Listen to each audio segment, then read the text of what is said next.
Let's get started. I am Patinator.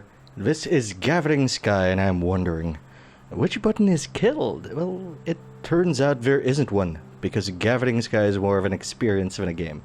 It has a goal, yes, but you can't fail at it near as I can figure, so it's not quite a game. This isn't necessarily a bad thing, but we'll get to why I feel that is in a little bit. First things first, the objective of Gathering Sky is to guide the birds forward. Guide is kind of a strong word because true obstructions are few and far in between. The birds follow your mouse cursor while you have a button clicked. Air currents let you go faster. You can also follow little fairy things that give you another bird. Sometimes big rocks with symbols on them react to the fairies, and, that's it. Those are Gathering Sky's mechanics, and at no point can you actually truly fail. At no point do you actually lose progress. You just keep on trucking. Since you can't fail, the question is, what is it then?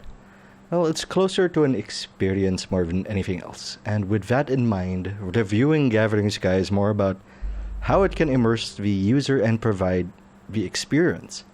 There are three aspects that come into play. The controls, as smoother controls allow for better immersion, the music, and the graphics. The controls are what they need to be.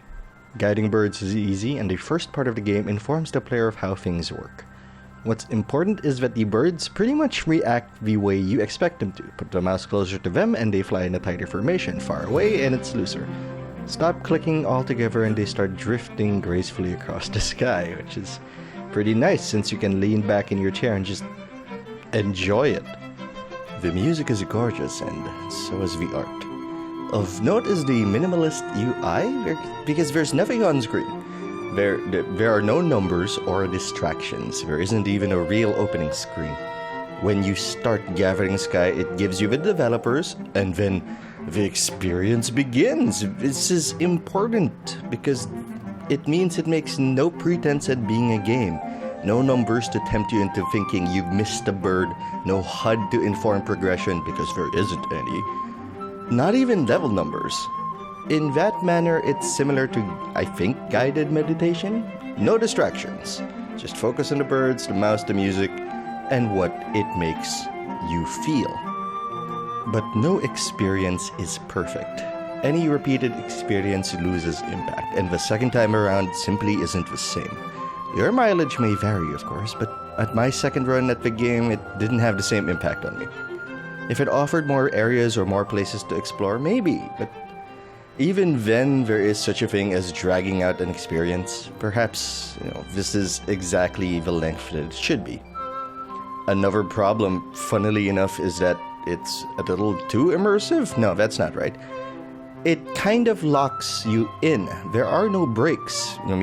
Which makes immersion a thing, but it also makes leaving mid-scene very weird. Nothing is stopping you from doing it, but it makes it jarring. Leaving, I mean. Personally, I feel this is an acceptable flaw. It's a price of attempting to fully immerse the player. I'm gonna put on my fake artist hat, because I'm about to say that this is as close to an interactive piece of art as I've ever been, and not in the way that books are and art are interactive because you're just looking at them and reading and processing. You're actually interacting, you're making the birds move, and while that is a little piece of interaction, you are still changing what you are reacting to by doing that. What joy or value you get out of it comes from you, which is again similar to what joy or value or sadness or emotion you get from reading a book or looking at art. There are no words to provoke a specific response here, yes, but feelings and ideas are generated by the music and the visuals. This also means Gathering Sky isn't for everyone.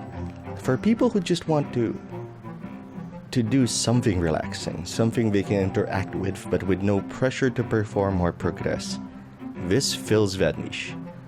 There is a place for this kind of experience, but it's totally okay if it's not for you. If your idea of relaxing is dropping bodies as a nova, that's fine too.